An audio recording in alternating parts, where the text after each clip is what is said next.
How do we solve a quadratic equation by using the quadratic formula? This is our quadratic formula. That's the quotient of negative b plus or minus the square root of b squared minus 4ac over 2a. Let's consider this example. We have 4x squared minus 10x minus 6 is equals to 0.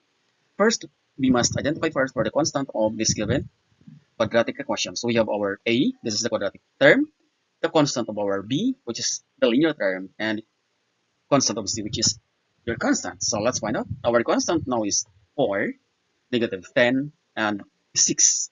Right after na makuha po natin yung kanilang constant, balik tayo dito sa formula.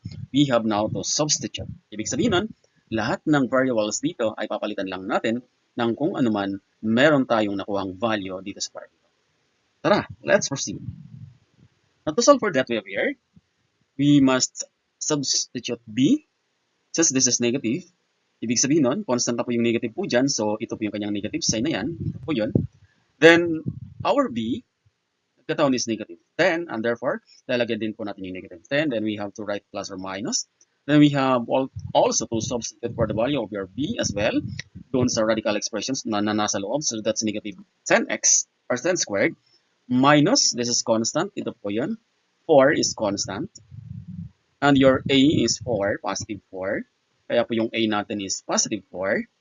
Multiplied by c. Your c is positive 6. Therefore, your c is positive 6. Then, pagkatapos po nun, palitan din po natin yung a dito sa baba, which is equals to 4. Then, right after that, simplify muna natin lahat ng nasa loob ng radical expressions bago tayo magpatuloy.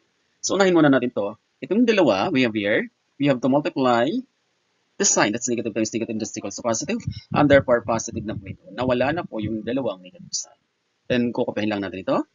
Then, dito sa loob, we have to multiply this, 10 times 10, that's equals to 100. Then naman to, multiply muna natin yung 4 times 6, that's 4 times negative 6, that's equals to negative 24, times negative 20 times 4, that's equals to positive 96. At tandaan, negative times negative is positive. Then, yung nasa baba, multiply din po natin 2 times 4, that's equals to 8. Okay, lumit na po yung ating problem. Pagkatapos po nun, add po natin yung 100 at saka 96. So that's equals to 196. Yun muna ang gawin natin. Then kukuhanin natin yung square root ng 196 and that's equals to 14. So the square root of 196 is equals to 14. Tinopya ko lang po yung 10 at saka yung 8 sa baba. Now, kung mapapansin po natin, meron tayo ditong plus or minus sa kanyang pagitan.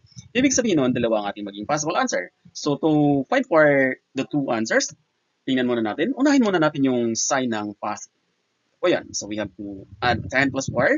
That's 24 divided by 8. That's equals to 24 divided by 8. That's equals to 3. That's the first answer. Next, we have, gagamitin naman po natin yung negative sign. That's equals to, ito naman po ang gagamitin natin. 10 minus 14, that's equals to negative 4 over 8. Then we have to cancel it out for this. We have to divide this both sides by 4. Negative 4. And therefore, ang ating magiging sagot is 1 over 2 or negative 1 half over 2. So, pwede po natin sulat ito na nasa gitna yung ating pong negative sign. Have a nice day.